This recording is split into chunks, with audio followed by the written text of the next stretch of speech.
Welcome into K-State Online. I am Mason Voth. That is Drew Galloway here on a Monday, ready to get the week started. We've got plenty of K-State basketball this week, and all of a sudden, the Cats win a game, and I think there's some elevated interest again, mainly because people are using their eye to evaluate what they see that they like, what gives them hope moving forward for next season. Who do you want to come back? What should be done here? Is what we're seeing any different, or again, is it just one game and they get a really great opportunity to prove if it was more than just one game because they play Oklahoma State at home on Wednesday night. So we'll get to basketball at the end of the show, but we're going to start off with football. And that means it's time for your weekly recruiting update. We had a lot of portal stuff last week as K-State kind of closed shop down there. And so we'll get into more of the high school stuff, specifically inside the state of Kansas, when we go over everything today. But before we do that, I need to tell you about Cats to Ireland, and Drew will have a fun fact ready to go for us. But if we're talking about Cats to Ireland, there's only one reason to associate K-State in the country of Ireland right now, and that would be because K-State's getting ready to kick off their football season there in 2025. We are getting closer to it by the day. It seems like as each week goes by, it feels like it's quicker moving to when that game is going to come up. So it'll be here before you know it. August 23rd, K-State will kick off the season in the 2025 Aer Lingus College Football Classic. Should be a really exciting opening weekend of football. Number one, for K-State to be involved in it is special, but then you kind of start to think about just the eyeballs that will be on it, this rivalry that we think every year for the most part that Matt Campbell and Chris Kleiman are at K-State and Iowa State could easily have impacts on who plays in Arlington. And traditionally it had been at the end of the season, but this year it's going to kick things off. So this is your chance to cheer on the Cats as they take on Iowa State on international turf and make history. Visit cats2ireland.com for information on official travel, hospitality, and airfare packages. That's Cats, the number 2, Ireland.com. And don't worry, for those of you that are waiting for just single game tickets, you say, hey, I don't need anything else. I'll figure out how to get there. I'll ride my bike across the ocean if I have to. I'll figure something out, but I do still need a ticket. Single game tickets for the Aer Lingus College Football Classic are now available exclusively to Ahern Fund members. Act fast as this pre-sale window is open through 5 p.m. on Thursday, January 30th. So you only have 3 days left in this process. And then the remaining tickets will go on sale online only to the public starting at 5 p.m. next Monday. That's February 3rd for the K-State Athletics ticket office. And then the following day at 8:30, phone and in-person orders will be available starting at 8:30 a.m. on Tuesday, February 4th. So if you still like old school, you like that rush of walking up to the ticket office, you can go waddle through the cold to Bramlage and do that on February 4th at 8:30. And you can visit kstatesports.com to learn more. So we set the stage now for Drew Galloway's Ireland Fun Fact. All right, so we all know about Guinness and Ireland and its history there, but today's fun fact is about Guinness, in that a perfect pint of Guinness is poured with a glass held at a 45-degree angle, and you have to let it rest for 119.5 seconds before you drink it. Okay, well, that sounds lame. Just waiting, sitting there. Yeah, so you have to wait. You have to wait almost 2 minutes before you can drink your Guinness, but it's supposedly amazing in Ireland, so we'll see. Well, I'm sure we'll find out when we're over there. We can, be the judge of that, but waiting 119 and a half seconds. So, I mean, I think they'd probably do that. So you have to wait basically 2 minutes, but they don't want it to be like you have to wait 2 minutes to actually drink it because that sounds bad. So, all right. Well, that's good to know. And I'll get my timer out when we're over there, and I'll probably be paying attention to whoever's serving. Like I get my protractor out. That didn't look like the appropriate angle. Real quick, Drew, talking about timing, K-State beat West Virginia on Saturday, as we know. The officiating was a little dicey. And there were some quick 5-second counts. So I don't know if you saw, but after the game with DY, I made him give his 5-second count, and I was going to see how close he got to exactly 5 seconds. I timed him. So I'm going to afford you the opportunity to do it right now if you want to. You'll start when I tell you, when I say go. DY, I think, ended up timing out to like 641. So he was generous. So I thought he was going to come close, but I think he was thinking a little too hard about it. And so he started with the arm, and then it was like, I don't know. So whenever you're ready, tell me, and then I'll say go, and you can start the 5. All right. I think I'm ready right now. All right. Go. All right. 1, 2, 3, 4, 5. 6, 7, 8. There's a little bit of a delay there. Here, how about this? When you say go, like, just here. Do you have something in your hands right now, or something close by? Yeah. Okay, toss it over. Oh, it's your phone. I was gonna have you toss it like you're tossing the ball to somebody, and then once I see you toss it, you can. You got like a pin or any other item that is you're comfortable chucking? I can chuck the phone. We'll be good. Okay, all right. I'm sure you got a couch or something nearby. It can soft landing. Okay, I have to be able to see you chuck it though. I have to know. But once you do it, then I will start. All right. 2, 3, 4, 5. Okay, well, I stopped it right at 5. I think there was a bit of a delay, but we'll take that. That's right on the money. And again, we're working delay. It's whatever. We're going to give you credit. So that is a perfect 5 there for Drew. All right, we're going to talk K-State football recruiting, and more specifically inside the state of Kansas, because I know with everything that has gone on transfer portal wise, some of the high school recruiting isn't as big right now, but it's starting to come back into the focus of everybody. And as that is starting to be the time that it happens, the in-state rival for K-State, KU, has gone on a pretty good run here of adding talent from the state of Kansas, something that they really haven't done very well over the last handful of years.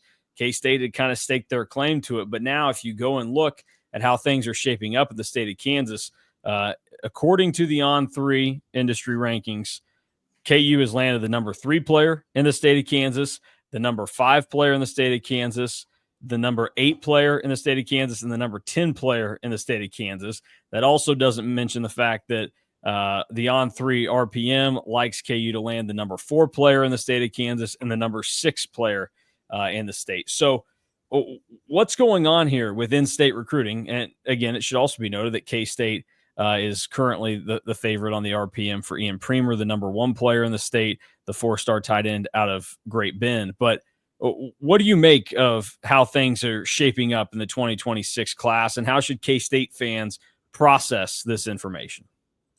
I think that it's going to be probably pretty rough in-state for K-State. And I think that that's something that we touched on a little bit beforehand, that this 2026 class was more set up for KU to have a better recruiting class in the state. They have a few legacies, a few parents that just went to KU and have just always grown up KU fans. KU also knows that they need to get some in-state momentum, so they're probably a little bit more willing to spend on the NIL front than K-State. And that's not necessarily a good or bad thing. I think that that's just kind of where recruiting is at, and KU knowing that they need to figure something out, at least in-state recruiting wise. And I don't necessarily think that it's super wise to spend a lot in the high school realm right now as opposed to the transfer portal, but it kind of is what it is there. But I don't think that there's any necessarily room to or need to panic. I mean, you look at this 2026 class in the state, and even really before KU started landing some of these guys, and you kind of dig in more, and it's okay, well, like Nate Sims wasn't really wanted by K-State. K-State didn't offer Jalen Mason. Caden Snyder, who is leaning towards KU, K-State hasn't really been recruiting him for a while. So it kind of, there's a little bit of variance in kind of how it has gone. And I think that what you're seeing now is K-State kind of figuring things out in state and where it's all kind of trending and going towards. Josh Galbraith is one that K-State really wanted. Obviously, JJ Dunnigan as well. And I'd even throw in Hunter Higgins and Tyler Parker in that list of guys that are leaning towards KU or committed to KU already. But kind of with that, you're seeing a big shift in where K-State is going in their recruiting class as a whole, which is going to be smaller to begin with. But a bigger shift has gone to Oklahoma. Just today, there are four or five coaches in Oklahoma. Coach Kleiman has been in Oklahoma today. Coach Stannard, Brian LePack, Matt Wells, and Clanderman. So I have 5 coaches have been in Oklahoma today. So I think that you're kind of seeing that that's where K-State is going. So I guess then what I'll ask on that. I mean, you mentioned that there are a lot of these guys that, and you said it well before we got to this point in the process that there were a lot of players in here that the family had KU backgrounds, grew up KU fans, which we know that plays a part in this. I think most people watching this right now, it's a little different when you actually have the ability to go and be a Division I football player, so it sometimes doesn't fully come into play. But most of you watching or listening to this would say to yourself, they could be my only offer, and I would never have gone to KU to play football or do anything. That's how I would have been the way that I grew up, the way that screw it.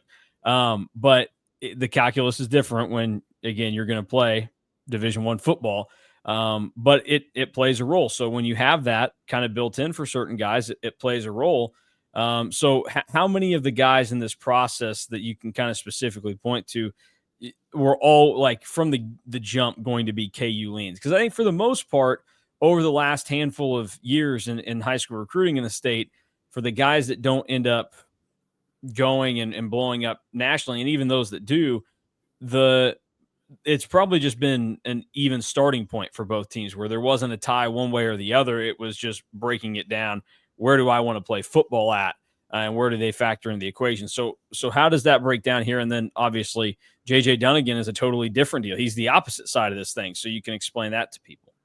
Yeah, so I'd say that Nate Sims, Josh Galbraith, and Caden Snyder are probably always going to be KU leans, and even Jalen Mason to a certain extent, because it seems like K-State and Wichita Northwest and just haven't really meshed recently.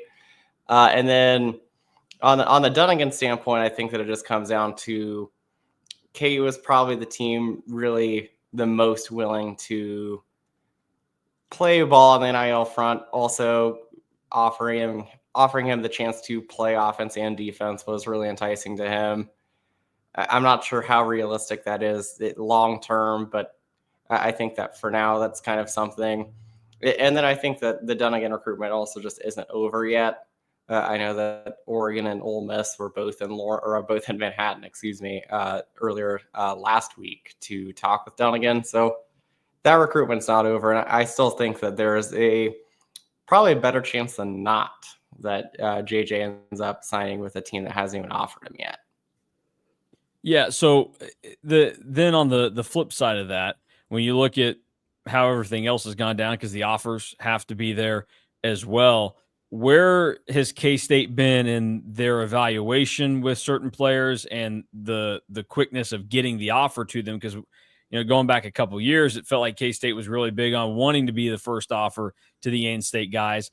But it does feel like there's been a shift over the last 2 or 3 where K-State, I don't know that it's the term would be that they've been more strict and not as loose with how they've given out offers to in-state guys, but certainly it seems like the guys in state have had to prove it a little bit more and earn the offer a little bit more, as opposed to, you go back to like 2020, 2021 era under this staff. Yeah, I think that they just want to be more selective in state, because I think that there was a time where K-State was always kind of viewed as like, if nobody else offers, like, that you're probably going to get K-State if you're an in-state kid. And I think that has kind of shifted into, you really need to earn it and really prove it, because, it's not always going to be there and always be a given. So I think that it's a little bit of wanting to see more, and also just kind of a shift in philosophy. So I think that what they do in state is still really good. And I kind of anticipate this 2026 class being a little bit of just a one-off. Yeah. Okay. And that was going to be one of my last questions about this for you is this kind of the trend that you expect to continue? Obviously KU over the last couple of years under Lance Leipold has become more competitive for guys in general. And I don't think that will slow down by any means, but it does look like KU is going to dominate this class. Maybe, might make up a better percentage than even what, some of the really good K-State ones in recent years have been in kind of locking down the state.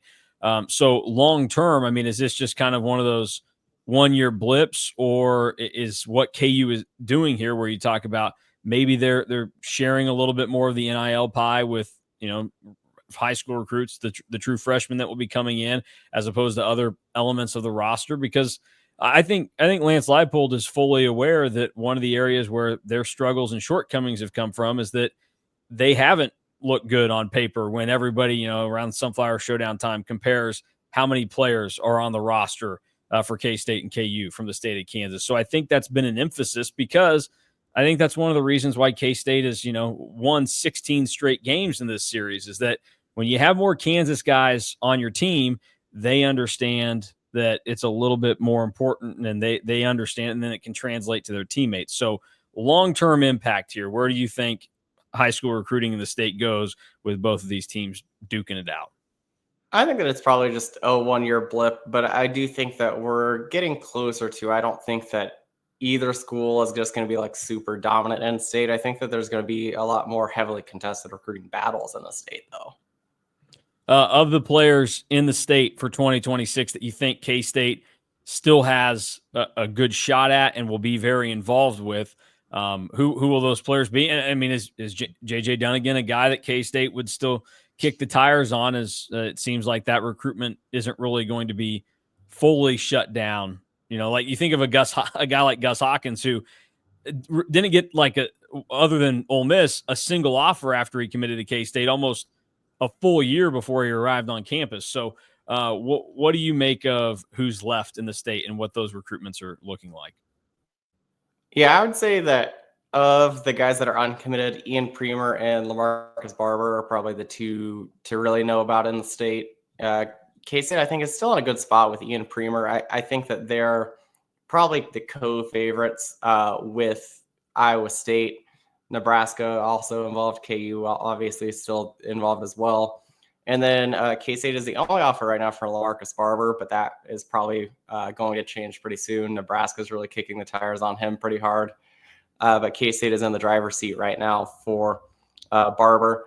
And then I think that Dunnigan, it wouldn't shock me if K-State was able to get an official visit. But again, I think that a team that hasn't offered him yet ends up landing him. All right. That is the latest there, just to give everybody kind of a clear-cut path. So last word, people should not melt down about what's going on here. Here's the thing, though. I think credit should be given to KU. I don't want that to be the message here, is that it's taking away credit. Like they're landing the guys they need to land. They're doing better. Like it's going well for them here, and it's not going well for K-State. But it's not like I think anybody should freak out one way or the other. No, it's not meltdown central, because I think that you kind of just look at this class in general. You thought that there was going to be a chance that KU was going to be able to do really well in the state, and that K-State would probably struggle a little bit. So it's good for KU that they have landed the guys that they need to land, because if there was ever going to be a class where they could really dominate, it was going to be this one. So the fact that they are doing well and keeping those guys it is a testament to how their recruiting is going. I will say I am a little bit surprised that they have really rushed to take a lot of these commitments from players. But I think that that's just them wanting to keep the momentum going, because like we've talked about, recruiting it shouldn't be and never feels like it could be, but momentum does play a big factor in it. It does, and it carries the narrative over what the class ends up being. I mean, you can think of K-State in that summer where Dylan Edwards and Avery Johnson commit.